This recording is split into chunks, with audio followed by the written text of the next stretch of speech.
Qu'il vous souvienne qu'à la dernière audience de ce dossier, l'instruction était terminée.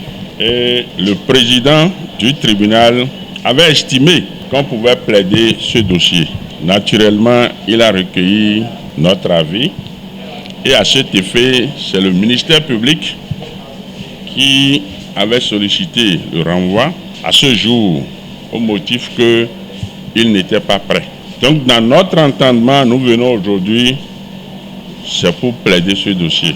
Mais malheureusement, pendant que nous avions fait évoquer le dossier, le président nous a informé de l'existence au dossier d'un rapport produit par la SBEE sur réquisition du ministère public.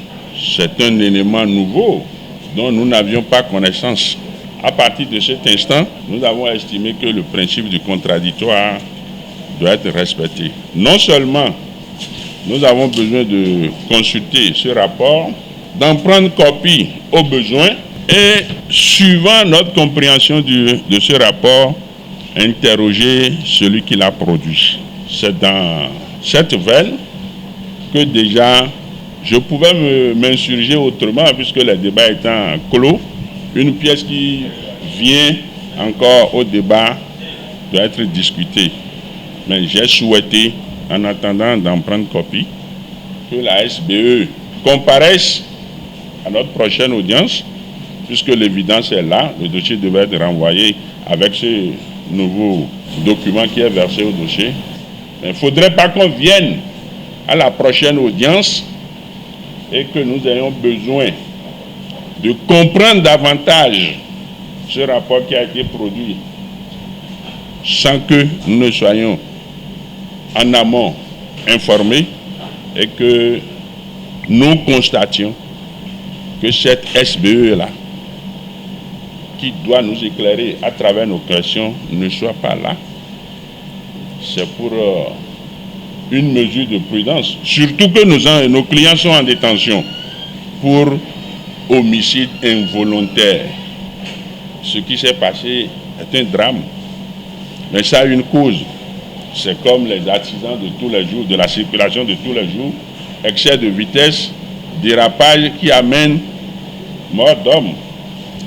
Alors, face à cette situation, je crois que je suis en droit, relativement au principe du contradictoire, de demander à ce que la SBE comparaisse.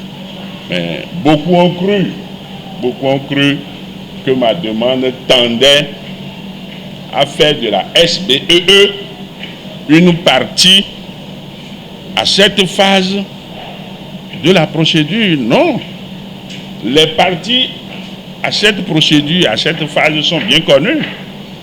Peut-être l'instruction de ce rapport peut amener la SBE à une telle qualité, je ne sais, mais c'est de mon droit de demander que la SBE soit à nos côtés pour qu'on puisse voir de quoi retourne son rapport.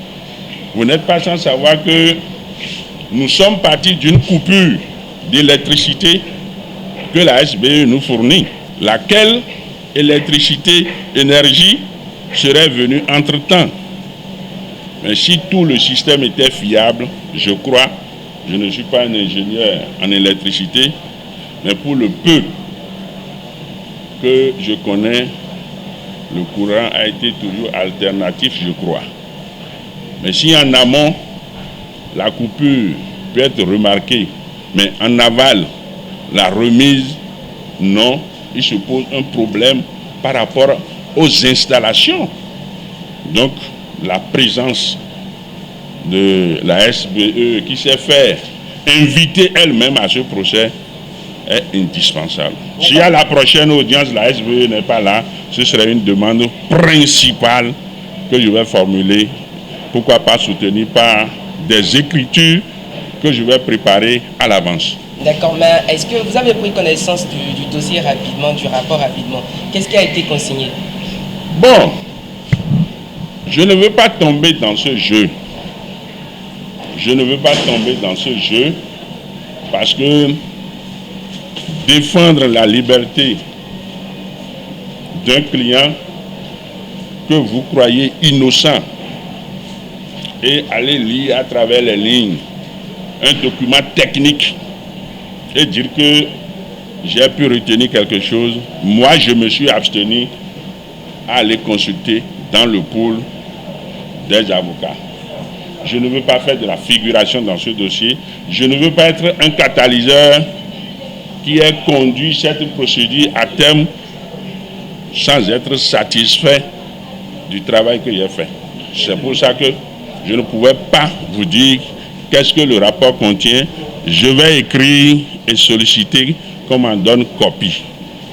Je vais inviter des techniciens, des ingénieurs en énergie électrique qui s'y connaissent pour me faire leur propre expertise. À partir de là, je viendrai y ajouter la notion de droit que je connais. C'est regrettable. C'est regrettable ce qui s'est passé. Et ce qui m'énerve, c'est que lorsque j'apprends le griot du gouvernement, je permets de dire que ce n'est pas la coupure de l'électricité qui est à l'origine, mais je dis que c'est une insulte. C'est une insulte. C'est qui le griot? Vous connaissez le griot, je ne vais pas lui donner le nom. Le porte-parole du gouvernement. Vous connaissez, quand on parle de griot, le rôle d'un griot. Alors moi je dis, je répète, que c'est la coupure de l'électricité qui a causé la mort de ma fille. Et lorsque j'étais à la criette, et qu'on m'a posé la question pour dire est-ce que vous allez porter plainte, j'ai dit non. J'ai dit je ne veux pas faire des va-et-vient, que je connais le système, je ne veux pas faire des va-et-vient. Si c'est un truc qu'on peut régler une fois pour de bon sans nous faire aller et venir, j'en suis d'accord. Mais si je suis arrivé aujourd'hui, je me suis dit que peut-être qu'on va demander est-ce qu'il y a les parents des victimes dans la salle, est-ce qu'un parent voudrait prendre la parole ou on voudrait poser peut-être des questions à un parent. C'est pour ça que moi je suis arrivé. Au cas où on aurait demandé est-ce qu'il y a des parents des victimes à l'intérieur et qui voudraient qu'on voudrait écouter, j'étais prêt à intervenir. Je ne peux rien dire. La justice n'a qu'à faire son travail. Mais ce que j'ai tendance à voir, que c'est comme si on veut protéger certaines personnes. Parce que lorsque je dis que c'est la coupure de l'électricité, c'est parce que s'il n'y avait pas coupure de l'électricité, on n'aurait pas fermé le système d'oxygène pour permettre aux piles de fonctionner. Et c'est là où celui-là qui ne s'est pas rappelé qu'il avait fermé, qu'il devait, lorsqu'on a donné la coupure de l'électricité, qu'il fallait l'ouvrir, cela n'allait pas se passer. Et ce qui m'énerve, et ce qui m'énerve vraiment, nous on a su qu'il y a eu coupure le 7 à 2h52. Selon nos informations, la coupure a eu lieu déjà vers 2h30. Et on nous fait comprendre que dans la journée du jeudi, il y a eu coupure. C'est là, c'est grave. C'est là que je dis négligence des responsables de la direction du CNHU. Parce que lorsque j'ai appris qu'il y a eu coupure de l'électricité dans la journée du jeudi et que les responsables, les autorités, la direction du CNHU n'a pas su que quand il y a eu cette coupure, le groupe de relais n'a pas fonctionné pour remédier à cela. Pour qu'il y ait la deuxième coupure, que cela ne se produise pas. Donc on a laissé, le truc s'est déjà passé une première fois dans la journée du jeudi, il y a eu coupure et ce n'est qu'il y a eu deuxième coupure. Ça n'a pas gêné les responsables du CNHU. C'est pourquoi, vraiment, je suis en colère. Qu'est-ce que vous demandez pour ce procès? Mais que justice soit faite. Que justice soit faite. Et que des gens soient sanctionnés. 4 morts, c'est trop. C'est bon d'envoyer des communiqués pour dire le gouvernement présente ses condoléances. Le gouvernement... On n'a même pas reçu la visite du ministre de la Santé, ni le directeur du CNHU. Après cette bavure-là, que les responsabilités soient fixées. Dans de telles situations, je pense qu'on va demander aux parents de ne pas inhumer immédiatement les enfants, compte tenu des enquêtes, et faire l'autopsie sur le corps. Moi, je m'attendais à ça, qu'on m'appelle pour me dire non, n'enterrez pas votre fille maintenant, et étant donné que le dossier est à la justice, nous voulons... Mais si, par exemple, au niveau du tribunal, demander à faire l'autopsie du corps, comment ils vont faire? C'est pour ça qu'ils n'ont rien dit, parce que lorsque la commission, l'autorité de régulation du secteur de santé est arrivée, ils m'ont posé la question, quand vous voulez inhumer? J'ai dit le samedi qui vient, je vais inhumer ma fille. Et même pas une autorité, même pas le ministère de la Santé n'a envoyé une autorité et un responsable, ne serait-ce pour les condoléances à la famille et autres.